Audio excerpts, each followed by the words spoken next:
Bom dia, irmãos. Vamos continuar então com as nossas aulas, né? Sobre Gênesis. Apesar aí do incidente, já foi bem comentado. Nós vamos mais uma vez orar, vamos colocar na presença de Deus. Senhor, ainda na Tua presença queremos agora voltar nossas mentes e nossos corações para a Tua Palavra, para aprendermos como viver na Tua presença e cada dia mais Te obedecer e Te glorificar nas nossas vidas. Continua nos abençoando nesse propósito. Te pedimos em nome de Jesus. Amém.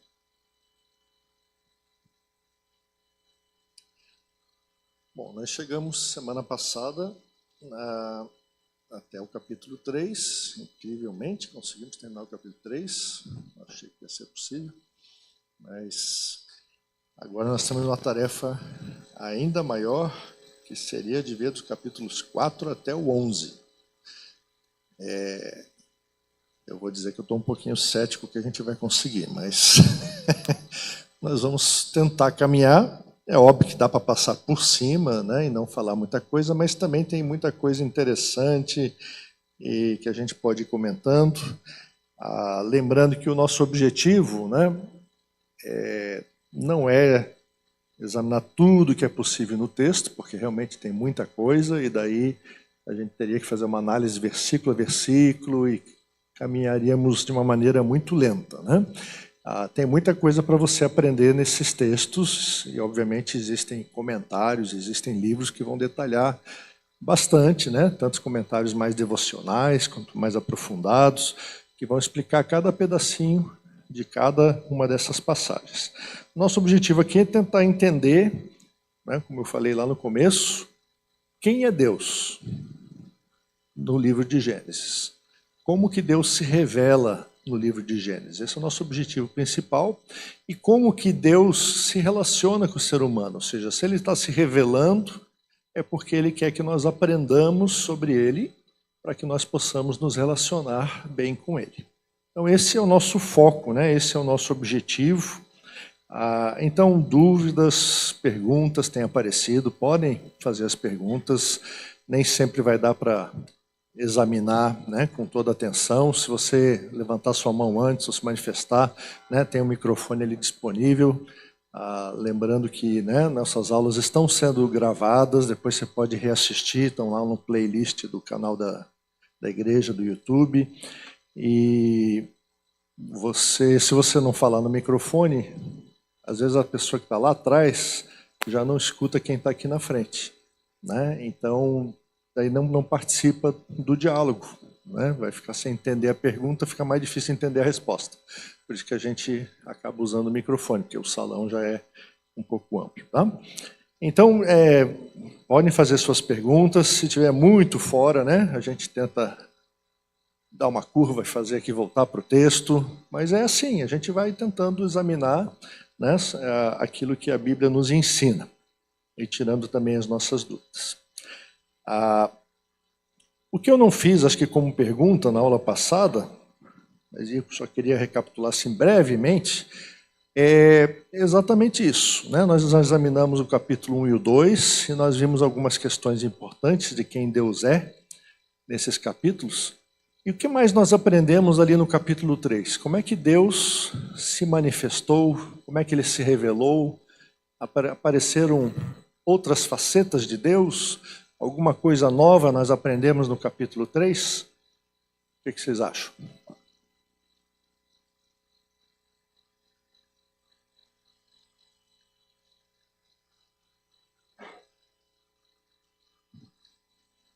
Deus amoroso, né? Colaborou aqui o irmão Irani. Então, por que ele é amoroso? Ele não era amoroso antes?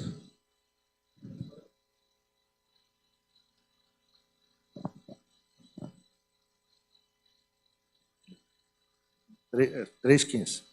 Estamos no 3. Ali em 3:15 ele fala que do filho da mulher virá a salvação, a solução para aquele problema que fora criado, né? Eu acho que para começar aí. Exato. Então nós temos essa revelação maior, né? Deus já era amoroso pelo fato de que Ele nos criou, não precisava, mas Ele nos criou, né? Eu acho que a palavra que talvez você esteja procurando e que descreve melhor a novidade do amor de Deus agora foi a manifestação da graça, né? O Marcos já colaborado, até a misericórdia.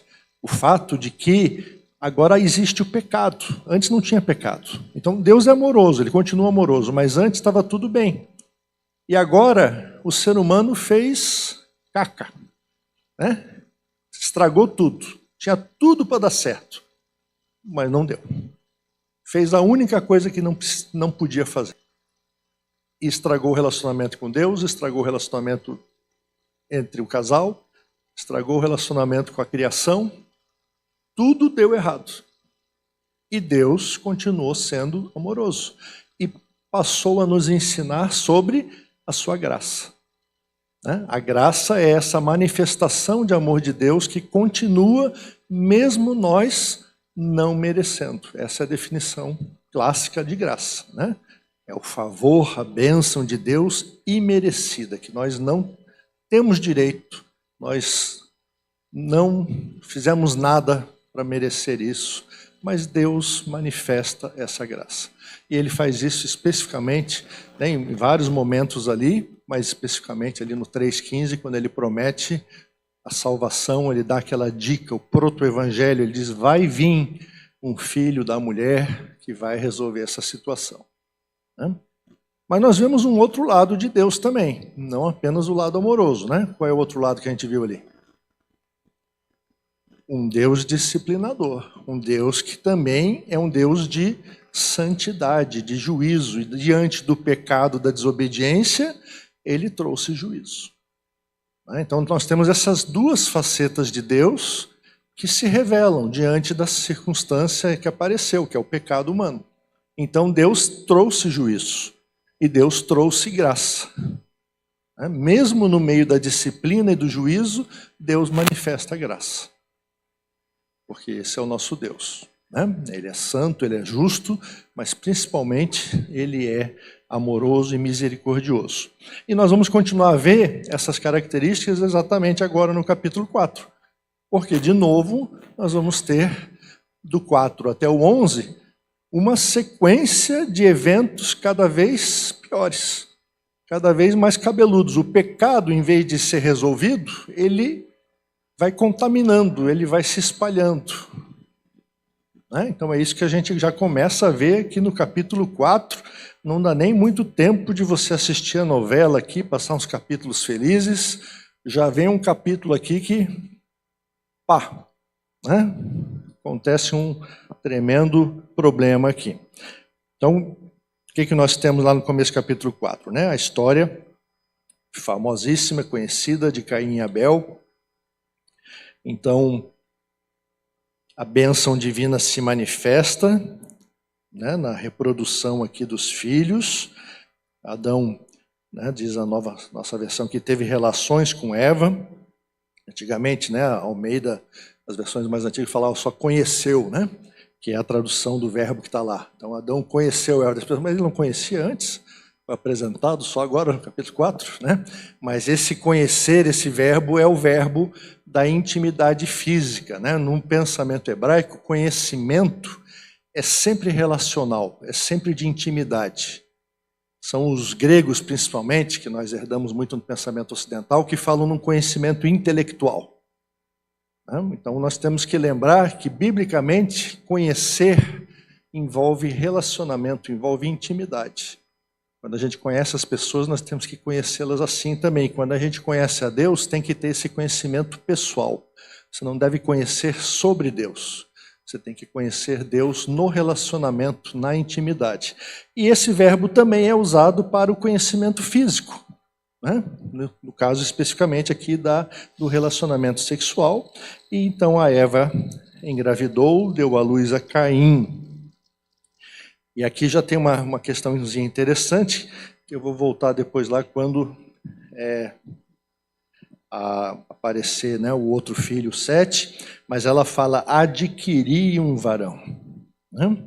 Então a Eva estava contente e ela disse: eu adquiri aqui um varão, né? Filho, a mesma palavra que Adão usa lá, né? Varão, ela era varoa, ele é o varão, e aqui ela diz: eu consegui um varão, né?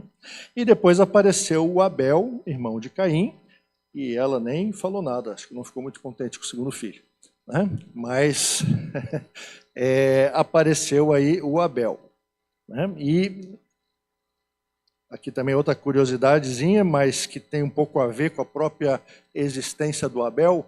Essa palavra Abel, no texto original, no hebraico, é a palavra revel, que é a mesma palavra usada lá em Eclesiastes, para vaidade. E quer dizer, a palavra significa fumaça, significa um sopro, algo temporário, algo que se esvai. E a vida de Abel foi assim, ela passou, né?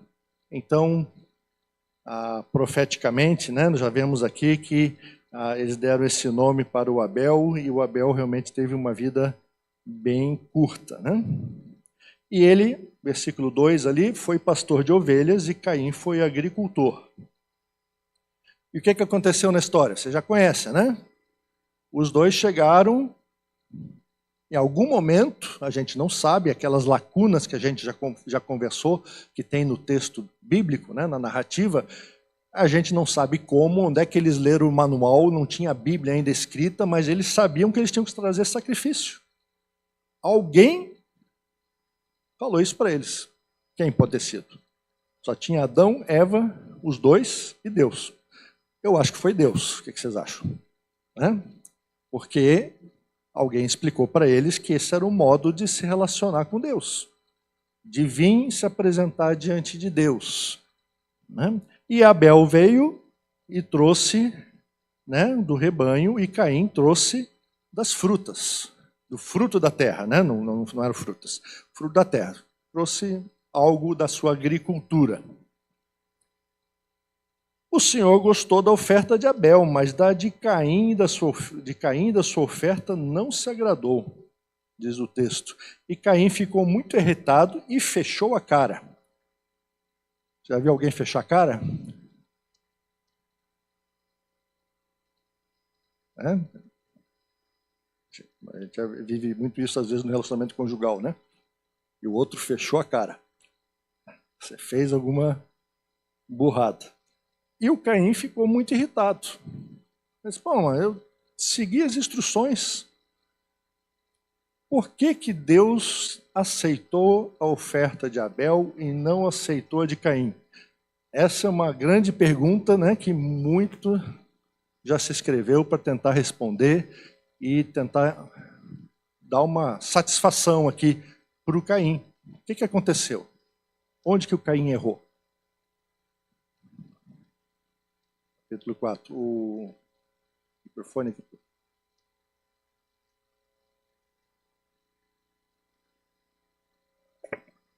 Acho que a atitude dele depois explica. Na atitude, né?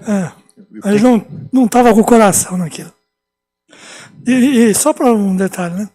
A palavra trabalho, o hebraico lá antigo, é a mesma usada para culto. Por isso que em inglês os cultos são chamados de serviço, né? Isso.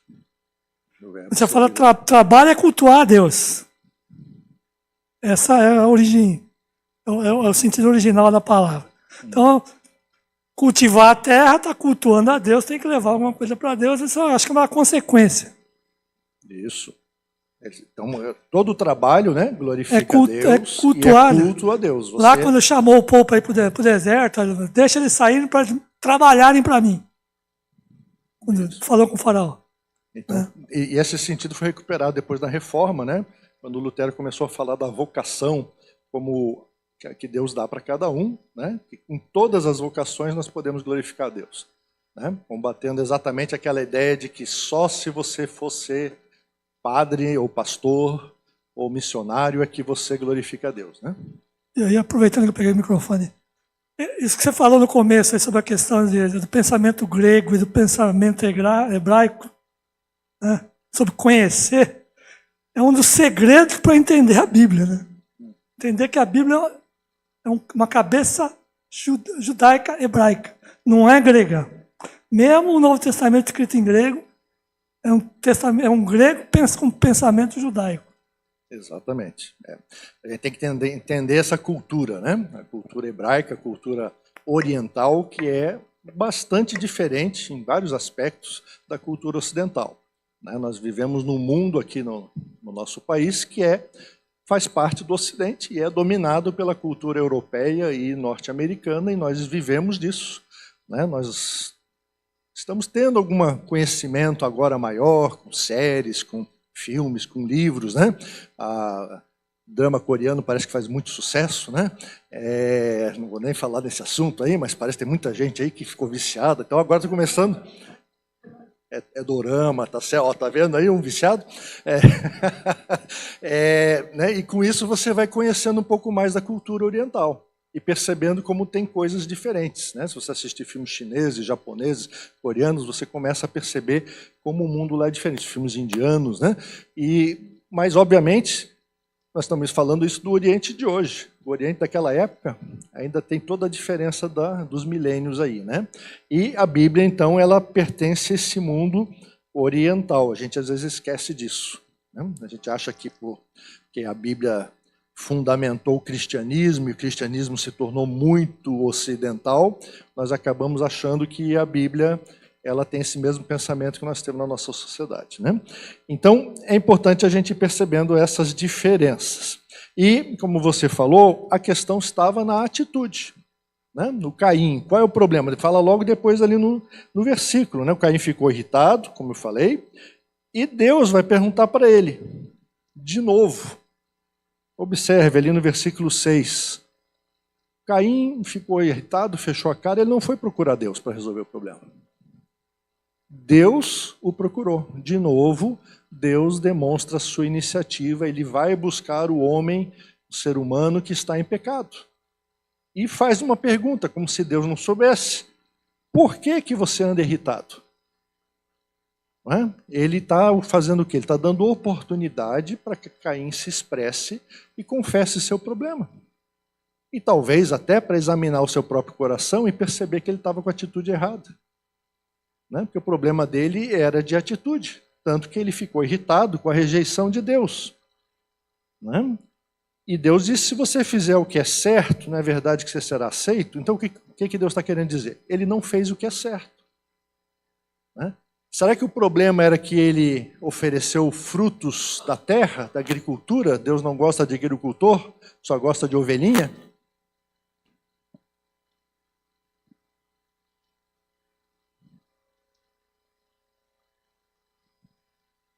Lendo o texto ali, a gente vê que não tem uma qualificação sobre a oferta do Caim. Não fala, só fala que é fruto, né? Mas quando vai falar do Abel, ele coloca uma oposição ali. Abel, por sua vez, trouxe das primícias do seu rebanho. Então, a chave está nas primícias. Quando vem a orientação de como deve ser a oferta, né, que, como o pastor disse, é uma lacuna, né? Não está dito aqui como é que veio a orientação. Muito provavelmente essa orientação veio dizendo como tinha que ser essa oferta. E ali há uma qualificação que Abel trouxe das primícias. Quando falo por sua vez, já subentende-se que o Caim não. Então não é o tipo da fruta, né? Eu até fiquei pensando, ai, que bom ler esse texto, assim não precisa ser vegetariana, né? Que acho que Deus gosta mais de carne do que de fruta, mas não é nada disso, né? É a atitude, né, de oferecer as primícias. Esse tá a chave. Tá certo. Obrigado, Diana. Você acabou com o meu argumento para fazer todo mundo virar carnívoro aqui, tá vendo? Né? Deus não gosta de vegetariano, uma boa argumentação aqui. Né? Mas o problema foi exatamente esse. A diferença, essa pequena dica que o texto dá. Né? Porque quando Deus, se a gente pensa assim, bom, Deus não gosta de agricultor, tá certo, mas ele colocou Adão aonde? No jardim, para cultivar e guardar. Ele mandou Adão plantar o solo. Então ele deve gostar de agricultor, porque foi a primeira tarefa que ele deu, foi de plantar. Não comiam carne ainda, né? Então, o sacrifício não era nem um sacrifício para poder comer, porque isso foi só depois do dilúvio, né? Como o texto vai revelar.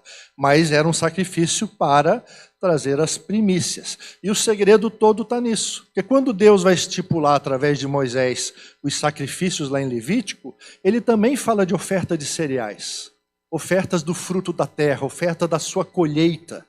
E ele especifica exatamente esse ponto, que quando a gente vai trazer a oferta da nossa colheita, a gente traga as primícias. O que são primícias? É uma marca de mala? Não. É o quê? O melhor, os primeiros. Né? Então, os primeiros e que sejam os melhores. Né? Não é o primeiro assim, essa safra não deu certo, ficou tudo ruim, vamos dar esse para Deus. Não era isso, né? Era pelo contrário. Da mesma maneira como ele estabeleceu que o cordeiro tinha que ser sem defeito, sem mácula, com 1 ano de idade, todo especificado para poder ser ofertado para Deus, ele também especificou que deveria ser as primícias da colheita. Né? Então havia esse princípio e o texto deixa indicado, de uma maneira subentendida, implícita, que Deus queria o melhor. E Adão já não aparece no texto aqui, né? O Caim, ele pegou o que ele achou que era suficiente e foi lá fazer o sacrifício. O coração dele não estava naquilo. A atitude dele estava errada. Né? Então a gente aprende aqui um princípio muito importante, né? O primeiro princípio que dá para aprender desse texto, que Deus se importa sempre muito mais com a motivação do que nós fazemos do que com o ato em si. A questão não é muito o que fazemos, embora isso também importe, mas é muito mais por que fazemos. Porque mesmo com Israel depois fazendo o culto direitinho e fazendo os sacrifícios de manhã e de noite, como Deus tinha mandado fazer, o profeta Isaías vai falar lá no capítulo 1, que Deus está cansado daquelas ofertas, daquele culto. Por quê? Porque a motivação estava errada. Eles estavam cumprindo a religiosidade corretamente, mas o coração deles estava em oprimir os fracos da sociedade. Eles não tinham amor no coração. Eles eram apenas religiosos. Né? Então Deus está dizendo, então eu não quero esse culto, essa religiosidade, porque não me serve, ele não precisa disso. Né? Então, aqui também ele está falando a mesma coisa para Caim. Ele não aceitou a oferta de Caim e ainda disse para Caim, Caim, pensa bem, se você fizer o que é certo, se você mudar a atitude do seu coração, você vai ser aceito. Deus está dizendo, eu estou disposto a me reconciliar com você. O que você precisa fazer? Se arrepender. Mudar de ideia, mudar de coração. Né? E ele diz, se você não cuidar, né? Se você não fizer o que é certo, o pecado está à porta, o pecado está pronto aí para tomar conta do seu coração. O desejo dele será contra você. Você precisa lutar contra o pecado. Senão ele vai dominá-lo. Então, Deus está dando uma instrução aqui para Caim, que obviamente é uma instrução para todos nós. Então precisa ter essa luta contra o pecado e essa mudança de atitude, e Deus está claramente nos dizendo que ele vai aceitar mesmo aquele que erra. O problema não é errar, o problema é persistir no erro, é se rebelar contra Deus. Né? Lembrei aqui de uma frase famosa que você lê em muitos livros, e talvez até escuta, né, em sermões, que a santidade, ser santo, não é não pecar, mas é lavar-se constantemente. Né? Você fica limpo e santificado por constantemente buscar a presença de Deus para pedir perdão e se lavar no sangue de Jesus. Né? Não é óbvio que isso não quer dizer que você precisa se banhar em pecado, né? Mas quer dizer que a gente não consegue evitar a sujeira, o pecado, por causa da nossa corrupção natural, mas se você deve buscar a presença de Deus, né, reconciliando-se e pedindo perdão. Então nós vemos, nesse pequeno texto, a gente vê esse princípio importante, né, de que Deus se importa com a motivação, Deus está olhando para o coração, para a atitude. O problema dele não era com os cereais, e sim com a atitude de Caim, que se revelou no fato de ele não ter trazido as primícias. E confirmou-se no fato de que ele fechou a cara e não quis saber de se arrepender. E se confirmou mais uma vez com o fato de que ele começou a planejar matar o irmão e chamou o irmão para passear no campo. Né? Nem avisou que ia matar para Abel poder sair correndo. Ele chamou para passear e o matou. Né? Aí, mais uma vez, lá no versículo 9, Deus se faz, né, de ignorante. Ele está ali tentando propiciar a oportunidade da confissão, do arrependimento, mesmo depois de já ter avisado, de ter exortado. Deus está novamente ali dando uma nova chance para Caim. Pergunta, onde está Abel? Aí o Caim, o que faz? Ele diz, pois é, Deus, eu realmente fiquei irritado, eu acabei matando meu irmão, me perdoa. Não faz isso, né? Ele se justifica, ele diz, é isso, Deus, agora eu tenho que ficar cuidando do meu irmãozinho? Isso não é comigo, não. É óbvio que Deus sabia tudo que tinha acontecido, e ele fala para Caim, né, que a voz do sangue de seu irmão clama da terra a mim. Né? E daí ele traz o juízo. Deus é amoroso, Deus é perdoador, mas quando o pecador persiste na rebeldia, Deus traz o juízo. E ele trouxe aqui um juízo parecido com o que ele deu para os pais, né, o Adão e a Eva, porque ele baniu Caim da terra e o tornou um errante, um nômade. Né? Então ele estabeleceu isso aí. E a gente vê aqui também mais um outro princípio, que Caim ele fracassou na sua compreensão de Deus, no seu amor a Deus, no seu relacionamento com Deus ali ao fazer o sacrifício, ao prestar culto. Ele não sabia prestar culto corretamente a Deus, porque ele não queria, porque o coração dele estava corrompido. E daí ele fracassou consequentemente na sua ética. Fracasso na teologia, no relacionamento com Deus, leva ao fracasso na ética, na relação com os outros. Ele não amou a Deus, portanto, ele não conseguiu amar o próximo. 1 João vai falar bastante sobre isso, né? O relacionamento vertical, ele não existe se não existe também um relacionamento horizontal e vice-versa. Os dois andam juntos, como a gente já tinha falado, amar a Deus e amar ao próximo. Então, como ele não amou corretamente a Deus, ele também não amou o seu irmão e o matou. Né? E a gente vê mais um outro princípio nesse texto que começa a aparecer, dar um sinalzinho aqui, porque aqui nós temos o primeiro primogênito e o primeiro segundogênito. Né? Uma palavra para escrever aí, o primeiro filho e o segundo filho. E ao longo de todo o livro de Gênesis nós vamos ver várias vezes Deus escolhendo o segundogênito, o segundo filho. Né? A rapa do tacho, aquele que ninguém queria. E para não dizer que é sempre o segundo, lá no caso de Davi, lá mais para frente ele escolhe o oitavo. Né? Então não era exatamente a questão de ser o primeiro, ou ser o segundo, ou ser o terceiro, não era o número, mas era o fato de que na cultura daquela época, ser o primogênito era ser o filho que ia herdar a autoridade, os bens e todo o controle da família. Né? Então é o filho onde você coloca todas as esperanças. Isso também valia na cultura ocidental até um tempo atrás, né? Era mais assim. Hoje, acho que perdeu-se um tanto essa questão. Né? Mas então em Gênesis, Deus está quebrando esse conceito que era presente, muito presente para os leitores, os israelitas, e ele está mostrando que ele pode usar o primogênito também, mas ele não precisa. E muitas vezes ele vai escolher aquele que ninguém está prestando atenção.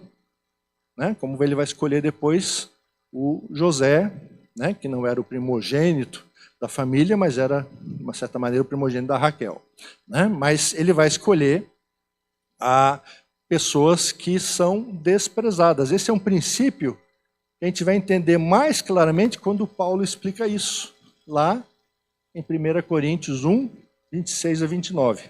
Você já leu aquele texto lá? Quem conhece?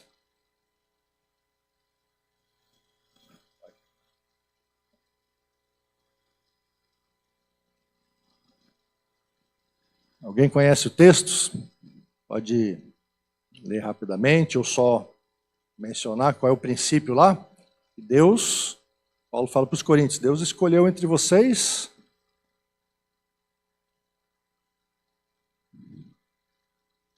quem que ele escolheu?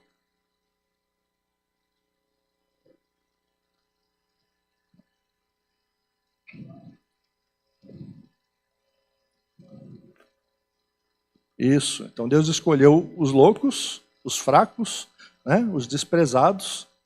Por quê? Ele termina lá no 29.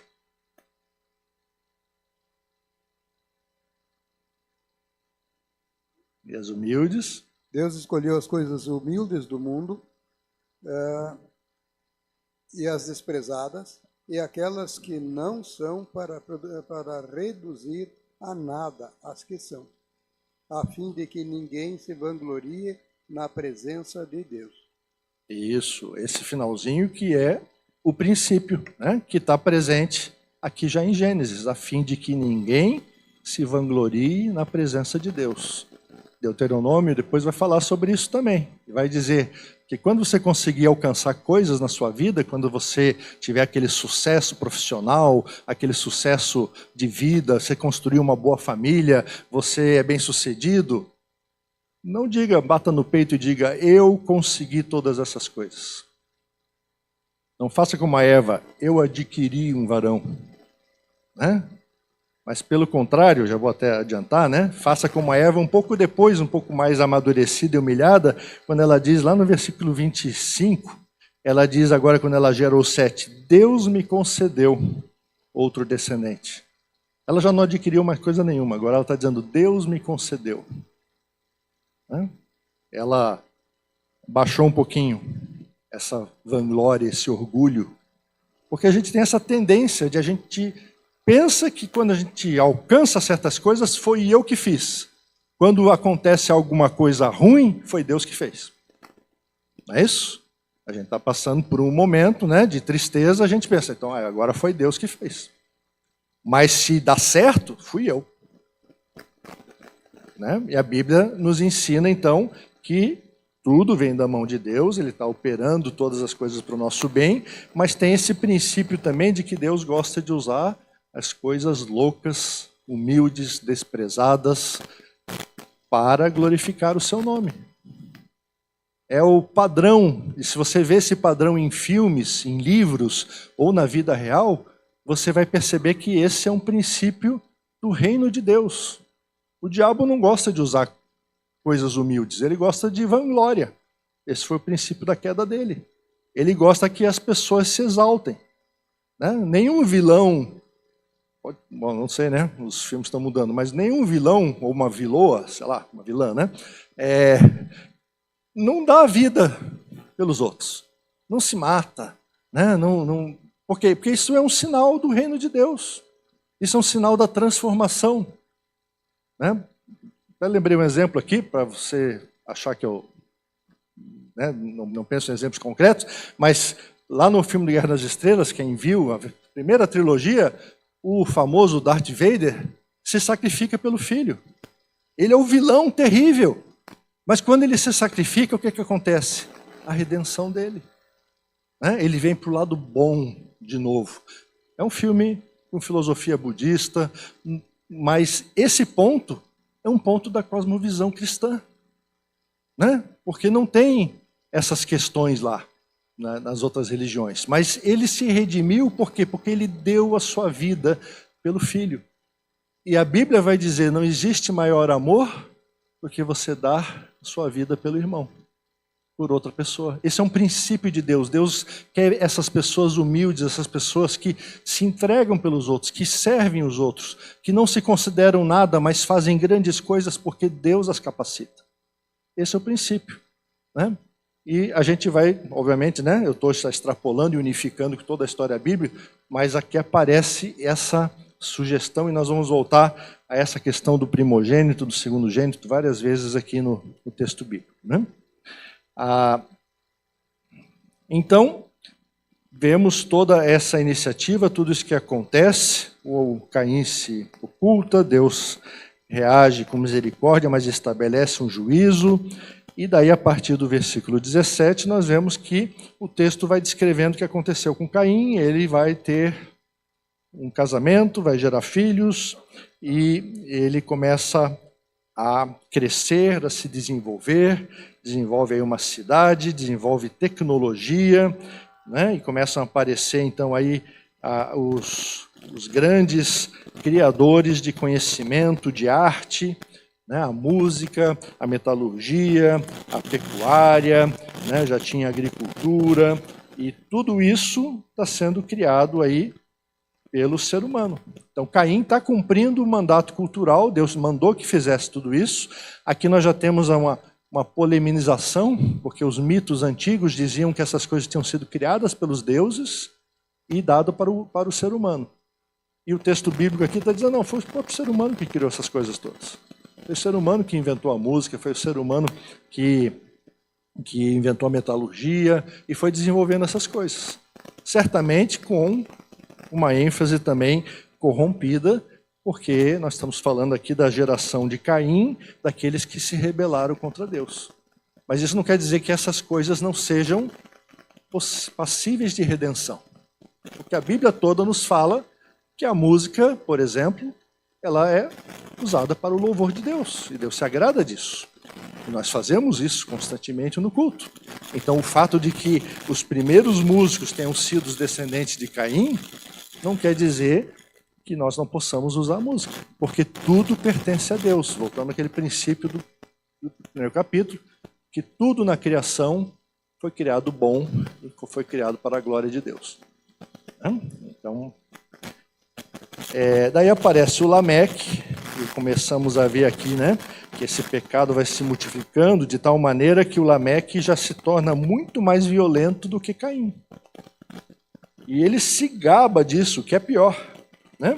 Enquanto que o Caim só negou, ele diz, vejam só minhas mulheres. Já tinha duas para começar, porque uma só já não era suficiente para ele. Então ele tinha duas, e eles diziam, matei um homem porque me feriu, um jovem porque me machucou. Então se o Caim é vingado 7 vezes, eu vou me vingar 70 vezes 7. Então ele está dizendo, agora, ó, olhou feio para mim, eu já puxo da arma e já saio matando. Parece um pouco, né, com alguma violência que a gente tem hoje, algumas pessoas violentas. Nós estamos falando de quantos milhares de anos atrás? Já estava presente isso, lá no começo. As pessoas que se iram por você olhar para elas, você não está nem olhando feio, mas você olhou. E elas já ficam zangadas, e elas já partem para a violência. E é interessante aqui no versículo 24, ele estabelece esse princípio, que ele é ruim, ele vai ser agressivo, ele vai fazer mal para os outros, e se o ferirem, ele vai se vingar 70 vezes 7. Vocês já escutaram essa expressão em algum outro lugar? Lá em Mateus 18, Jesus vai ensinar o reverso. E talvez você nunca tenha associado com esse texto, né? Jesus está dizendo que a gente tem que fazer o quê? Se vingar 70 vezes 7? Não, perdoar. Perdoar 70 vezes 7. Então o Lameque estava no outro extremo do ódio, da vingança, da violência. E Jesus está dizendo que nós não... O Pedro estava lá achando que era muito perdoador. E Jesus diz, não, Pedro, tem que ser 70 vezes 7. Você tem que perdoar muito mais o seu irmão que você fica brigando todo dia com ele. Né? Os irmãos são sempre os mais difíceis, né? Os irmãos, as irmãs, o pessoal mais próximo. Quanto mais próximo na família, mais a gente tem encrenca. É mais fácil se relacionar bem com quem você só vê uma vez por ano. Então, aqui tem esse princípio da violência e o padrão que vai se contrastar com Jesus. Falei ali no 25 também, outro padrão que vai se mudando. A Eva reconhece que agora foi Deus que concedeu. E daí nasceu, então, o Sete, que era só o terceiro filho, não era o sétimo, né? Mas, e o Sete gerou um filho que chamou de Enos. Né? Esse nome significa fraqueza, significa o ser humano na sua fragilidade, na sua mortalidade. Então o texto está terminando mostrando assim, olha, a família aqui dos filhos de Deus é uma família que está aprendendo esse princípio da humildade, está começando a entender que nós não somos nada, que é Deus que nos dá, que nós somos frágeis, que nós somos mortais. E por isso o texto termina dizendo, foi nesse tempo que se começou a invocar o nome do Senhor.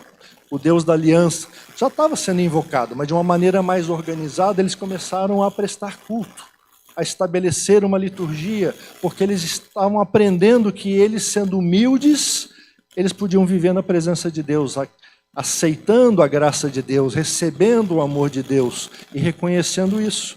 Em contraste, a gente vê ali, quando fala dos descendentes de Caim, eles fizeram grandes coisas. E é isso que vai depois mostrar o texto lá no capítulo 10, principalmente, né? As grandes coisas, o capítulo 6 também vai falar da geração dos filhos dos homens, dos filhos do mundo, os filhos que se rebelaram contra Deus. Eles estão sempre produzindo muitas coisas, porque eles querem um grande nome. É isso que vai terminar no capítulo 11, falando da Torre de Babel e do grande nome que eles queriam ter. Porque o ser humano, afastado de Deus, ele quer ser reconhecido, ele é orgulhoso, ele quer ter glória. Bem parecido, né, com o diabo que o tentou e que também buscou glória para si. O ser humano que se humilha, que está em relacionamento com Deus, é o ser humano que é fraco, que é mortal e que aceita a graça de Deus. Então, só no capítulo 4, você vê quanta coisa a gente já viu de Deus e daquilo que Deus vai mostrar no restante todo da Bíblia. O Evangelho está aqui, a graça de Deus está aqui, a presença de Deus está aqui, né? Então, tudo isso a gente vai prometendo, vai entendendo a partir do texto. E daí, a partir do capítulo 5, nós temos essa grande genealogia que vai unir Adão até a figura de Noé, né? E talvez não vai dar tempo da gente começar e ver toda a questão de Noé agora, mas é importante você entender pelo menos essa estrutura, né? O texto vai falar aqui no capítulo 5 dessa genealogia e depois ele vai continuar a genealogia de Noé, lá no capítulo 10, de Noé até Abraão, né? Chegando no capítulo 11. E o narrador escolheu 10 gerações de Adão até Noé e 10 gerações de Noé até Abraão. Pode ter sido historicamente apenas 10 gerações? Pode. Tá? Mas a gente aprende por meio de estudo de outras genealogias na Bíblia que era comum na narrativa das genealogias omitir gerações. Quando você compara algumas genealogias de crônicas com as de reis e com de outros textos, você percebe que muitas vezes eles pulavam gerações. Quando você compara a genealogia lá de Mateus 1, a genealogia de Jesus, com os registros do Antigo Testamento, você vê que foram puladas algumas pessoas. Por quê? Porque Mateus escolheu fazer 3 partes de genealogia, cada uma com 14 gerações. É isso, né? Então, ele foi fazendo uma sequência, porque ele queria marcar de Adão, né, até Davi, e de Davi até o exílio, e do exílio até Jesus. Ele estava fazendo uma estrutura didática para que as pessoas percebessem a conexão, né, a conexão que havia de Abraão, não Adão, né, até Jesus. Então, uma das coisas que a genealogia nos ensina, é um estudioso que fez um livro todo só para explicar para que tem genealogia na Bíblia, essa parte tão chata que ninguém gosta de ler. E uma das coisas importantes que a genealogia nos ensina é essa conexão. Os autores colocaram essas genealogias para mostrar que há conexão entre Adão até Noé. Noé não apareceu na história do nada. Ele vem de uma descendência, de uma linhagem de filhos de Deus, de pessoas que são comprometidas com Deus, que se contrapõe à genealogia de Caim. Tem alguns nomes, vários deles, que são até iguais, né?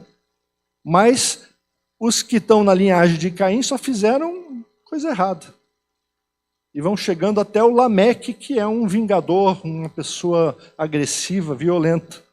né? Enquanto que na linhagem de Adão, através de Sete, né, nós temos aqueles que se comprometeram a andar na presença de Deus, e eles vão vivendo na presença de Deus, e temos ali pessoas importantes como o próprio Enoque, né, que viveu na presença de Deus e foi arrebatado. Né?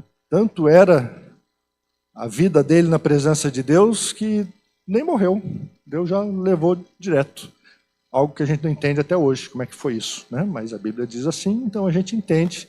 Né? A Bíblia só fala de duas pessoas que não morreram, né? Enoque e Elias. Né? Então, alguns até acham que as duas testemunhas lá do Apocalipse vão ser esses dois, que vão voltar para poder ser martirizados e daí, enfim, morrerem. Não sei, a Bíblia realmente não deixa isso claro. Quando a gente for estudar Apocalipse, daqui a uns 50 anos, quem sabe a gente chega nesse texto. Né? Mas, então tem aí o Enoque, que viveu os seus anos, né? Gerou Metusalém, lá no versículo 21, capítulo 5, e ele andou com Deus. Esse é o suprassumo, esse é o ápice de você ser declarado a pessoa boazinha na Bíblia.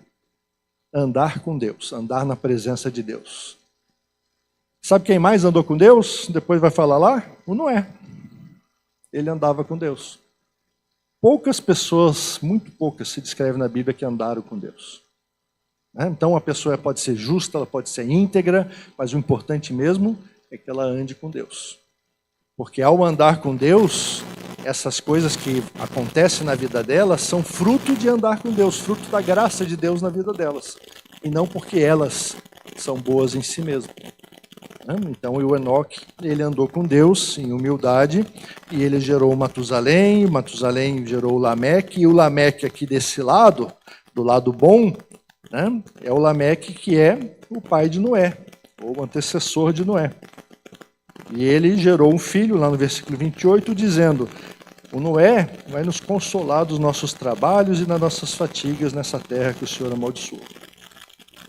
O texto faz uma pausa para dar uma descrição do nascimento de Noé e para dizer que, olha, ele é especial. Não é só mais um que nasceu. O Noé, tem alguma coisa com ele aqui. Ele vai nos consolar dos nossos trabalhos. O que o texto está revelando? Que Deus já tinha escolhido Noé antes do nascimento. E quando Noé nasce, ele já tinha revelado para o Lameque: olha, esse cara vai ser importante, ele vai ter um papel importante. Por que ele vai ter um papel importante? Porque Noé foi o cara, foi o obediente, foi justo, foi um crente fenomenal? Não. Ele foi escolhido. Porque ele foi escolhido por Deus antes de nascer, e por causa da graça de Deus, que quando você vai ler, já adiantando um pouquinho, né? Lá no versículo 8 do capítulo 6, diz lá: porém Noé encontrou favor, encontrou graça aos olhos do Senhor. Então, antes do nascimento, o texto já fala, no versículo 8, ele continua dizendo: Noé encontrou graça. E daí sim, no versículo 9, ele diz: por isso, Noé era um homem justo e íntegro entre seus contemporâneos. Noé era justo e íntegro porque Deus estava com ele. Deus o abençoou. Noé precisava obedecer? Sim. Noé precisava ser fiel, precisava crer? Sim. Mas porque ele tinha sido alcançado pela graça de Deus, ele tinha crescido num ambiente de fé e ele continuava crendo em Deus. Então, vamos ver onde é que está o versículo aqui.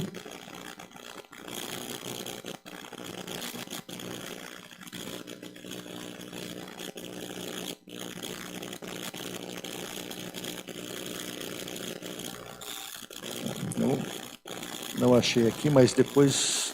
Bom, lá no versículo 22 do capítulo 6, fala algo importante também, que é a obediência de Noé. Né? É no 22, no finalzinho do 6, e depois no começo do 7 também, no 7:5, os dois textos repetem: Noé fez tudo conforme o que Deus tinha mandado. Então Noé foi obediente. Hebreus 11 Galeria dos Heróis da Fé, né, texto importante, no versículo 7 vai falar de Noé. Né? E diz que Noé, ele foi obediente, ele alcançou a justificação. O que diz o texto lá? Alguém lê lá, Hebreus 11, versículo 7.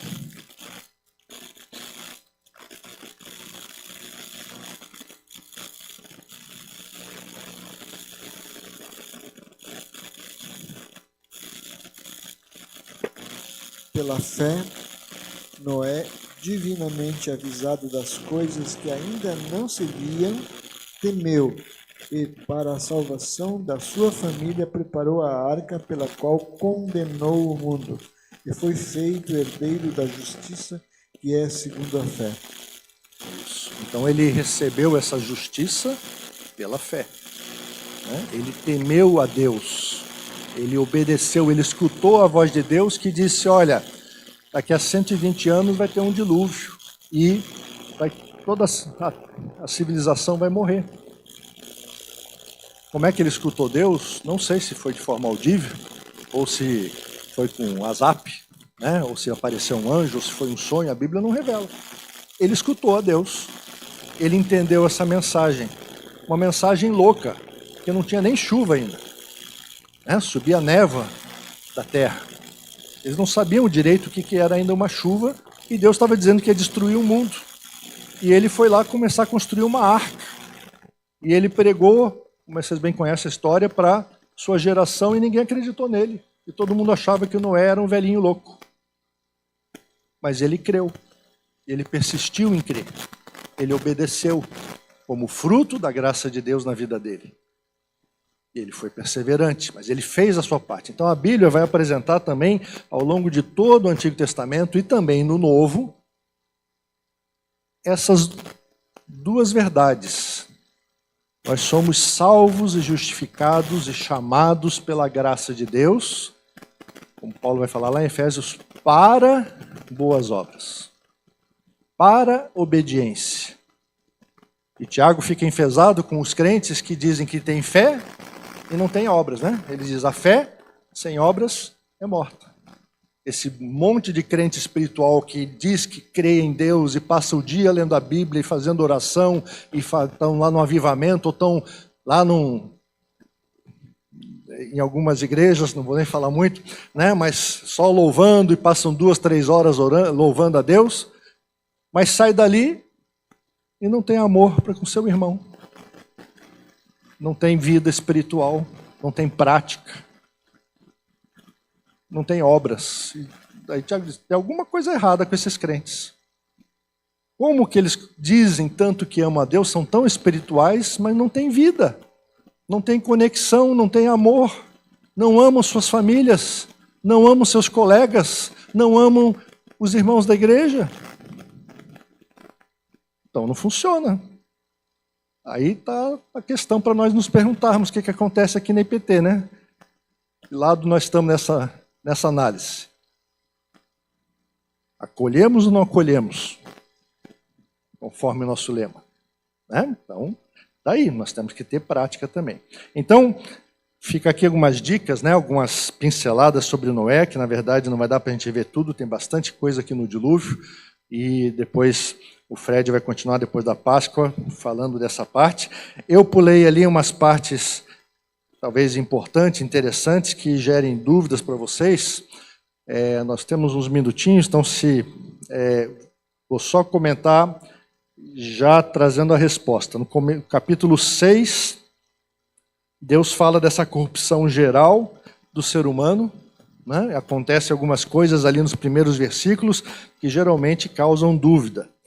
Então, primeiro ali no versículo 3, até já expliquei, quando o Espírito Santo fala, né, o Deus fala que o Espírito só não vai mais agir para sempre e que os seus dias serão 120. Em geral se entende, né, hoje em dia, que Deus estava dando uma limitação de tempo até a chegada do dilúvio, porque ele não fechou a idade do ser humano em 120, que até hoje ainda pouquíssimas pessoas conseguem até passar dessa idade. Né? E é o que aconteceu no texto em seguida, as pessoas continuaram tendo, às vezes, mais tempo de vida do que 120. Então não era um limite que Deus colocou. Mas certamente, nesse mundo pós-dilúvio, como vamos ver depois aí, e também o Fred vai explicar, a realidade toda mudou. E as pessoas que viviam 900 anos passaram a viver 100 e poucos. Né? Mudou muito. Mudou tanto, né, com tanta corrupção, que lá na época da Idade Média, a idade mais problemática, né, que a gente lembra, as pessoas estavam morrendo com 30, 40 anos, né? Era considerado um velho, já um ancião. E hoje é um adolescente, né? Eu não saiu de casa ainda. Não vamos entrar nesse assunto, né? Bom, mas então, versículo 4 vai falar uma coisa que complica para muita gente, né? Que havia gigantes e que os filhos de Deus possuíram as filhas dos homens. Esse é um texto que sempre traz alguma dúvida. Os estudiosos respondem com 3 possibilidades. Ou está se falando aqui dos anjos, que é uma interpretação que existia no meio judaico, e parece até que Pedro e Judas se referem, podem estar se referindo a isso, quando falam lá na carta deles sobre alguma coisa do tempo de Noé. Outra possibilidade é que foi mais aceita na história da igreja, inclusive pelos grandes reformadores, é de que se referia à linhagem de Deus, os filhos de Sete, contra os filhos, as filhas de Caim, né? E que eles se misturaram as linhagens, ou seja, fizeram um casamento misto entre crente e não crente, e com isso perverteram toda a linhagem de Deus. E há também a outra explicação de que foram pessoas poderosas, reis e governadores e pessoas com poder que se misturaram com pessoas sem poder, pessoas da plebe. Então essas são as 3 explicações mais básicas desse texto. E um comentarista que eu gosto bastante, que a gente tem seguido bastante nesse estudo, que é o Bruce Waltke, comentário da nossa editora, Cultura Cristã, ele sugere até uma junção de 2 desses elementos. Ele fala que provavelmente eram reis tiranos endemoniados, né? Ou seja, pessoas que foram possessas aí de espíritos malignos e que então esses espíritos malignos, por meio do seu cavalo aí, né, do seu possesso, eles tiveram essas relações com várias mulheres, né, possuíram, as quais lhe deram filhos, e fala ali também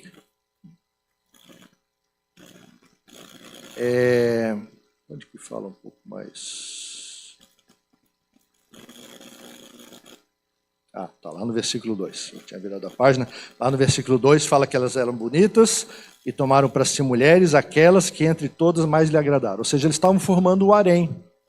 O Lameque escolheu 2, mas esses reis tiranos já estavam possuindo várias mulheres. Iriam ter um harém à sua disposição. Né? Uma coisa que se perpetuou bastante na história. Né? E Deus, percebendo tudo isso, achou que estava na hora, então, de trazer o julgamento, o juízo, porque a maldade das pessoas havia se multiplicado na terra e todo o desígnio do coração delas era continuamente mal. Essa foi a avaliação de Deus. O ser humano está tão corrompido que precisa agora fazer uma limpa. Será que Deus não sabia o que ia acontecer? Será que ele não sabia que depois de Noé ia voltar tudo? Óbvio que ele sabia. Mas ele precisava trazer aqui uma mensagem de uma possibilidade de nova criação, de redenção, né? E tem todas essas figuras a gente explorar e depois, nas próximas aulas, sobre a salvação por meio de Noé, da arca, e todo esse simbolismo que tipifica as coisas do Novo Testamento. Mas Deus, então, aqui resolveu trazer o juízo. E a outra dúvida ali, que tinha principalmente no texto antigo da Almeida, está no versículo 6. Né? Que Deus ficou triste, diz a nossa versão, agora mais acertadamente. Como é que dizia antigamente? Quem lembra? Gerava muito problema para nós, né? Porque as pessoas ficavam lendo aquele texto e ficavam com pergunta para você que é crente. Como que Deus se arrependeu? Ele não sabia que o ser humano ia pecar? Ele não sabia das coisas? Deus se arrepende? Então ele faz uma coisa, ele promete, depois ele volta para trás? Não, né? Porque texto depois lá de Números vai falar que Deus não é homem para se arrepender nem para mentir, né? Nosso Deus é um Deus de palavra. Ele cumpre as coisas que ele estabelece. Mas a tradução daquele verbo não estava muito feliz na versão antiga, né? Porque esse arrependimento é exatamente esse entristecimento. É isso que queria dizer o verbo, né? Que agora ficou melhor traduzido na Nova Almeida. O Senhor ficou triste, ficou em luto por ver que a situação que ele já tinha previsto, que ele já desde a eternidade já tinha separado o filho dele para corrigir, estava presente na humanidade. Não é o fato de você muitas vezes saber que os seus filhos, por exemplo, vamos supor que aconteça, que você tenha filhos que cresçam e fiquem rebeldes, e eles vão começar a fazer coisas erradas. Você sabe, daqui só vai piorar, e vai fazer cada vez mais coisas, mas isso vai entristecer seu coração. E Deus também se entristeceu ao perceber que o ser humano estava fazendo coisas erradas. Então essas são as principais dúvidas desse trecho que a gente costuma não entender. Mas se você tiver também mais outras questões, até esse pedacinho aqui, vamos dizer aqui então até o 6:8, né? Daí o texto vai dar uma parada geral no capítulo 6, 7 e 8, que vocês vão ver aí na próxima aula. E lá no final do 9, né, até o 9, é essa sessão toda do dilúvio. E você vê que lá nos versículos 28 e 29 do capítulo 9 é que ele continua a genealogia que ele estava fazendo no capítulo 5. Falando então, usando a mesma fórmula. Então o Noé viveu tantos anos, né, depois do dilúvio ainda tantos anos, e todos os dias foram tantos e morreu. Ou seja, ele estava dando toda a genealogia de Adão até Noé, daí ele parou no Noé, ele insere um pequeno trecho de 3 capítulos, e depois ele termina a genealogia. Ele dá uma parada, aquela parada de freio de mão que faz o carro dar um cavalinho de pau, assim. Ele estava falando de milhares de anos ali, de centenas de anos, de Adão gerou, e foram passando anos e anos e anos, e chegou em Noé, ele puxou o freio, disse, agora vamos explicar o Noé? Explica, acabou o Noé. Agora vamos continuar. Daí lá no capítulo 10 ele continua a genealogia. Vocês veem como é importante entender essa estrutura do texto, como o texto está mostrando como a história de Noé é importante, ela está no meio entre Adão e Abraão. 10 gerações até Noé, 10 gerações de Noé até Abraão. Noé está no meio, no centro da história, dessa história antes de começar o plano de redenção de Deus através de Abraão. Então tem muita coisa importante acontecendo aqui. Eu vou deixar vocês nesse suspense, né, para vocês lerem de novo o dilúvio, capítulo 10 e 11, e continuar então depois da Páscoa com o professor Fred, que vai dar as próximas aulas, e depois a gente continua também seguindo com Gênesis, depois eu volto também a dar as aulas. Tá? Então, nem deixei muito espaço aí para vocês fazerem muitas perguntas e dúvidas. Vocês me procurem agora no final, se quiserem, e a gente está aí para responder. Puxar o freio de mão aqui também, né? Vamos terminar com uma oração. Senhor Deus, obrigado pela Tua palavra que traz tantos detalhes, tantas informações de como nós podemos nos relacionar melhor contigo. Obrigado pelos princípios que transparecem nas pequenas coisas, nas atitudes daqueles que viveram tanto tempo antes de nós e que nos revelam o Teu amor, a Tua graça, a Tua misericórdia, ao mesmo tempo o Teu juízo contra o pecado, mas a Tua disposição de sempre nos buscar para a reconciliação. Obrigado, Senhor, porque Tu nos buscasse em Jesus Cristo e nos reconciliasse contigo. Abençoa as nossas vidas, ensina-nos, Senhor, a não sermos religiosos, mas a praticarmos o amor a Ti, também amando os irmãos. Ajuda-nos a amar aquelas pessoas que estão aqui ao nosso lado e também nas nossas famílias e ambientes de trabalho. Pedimos abençoa a Tua igreja aqui reunida, em nome de Jesus.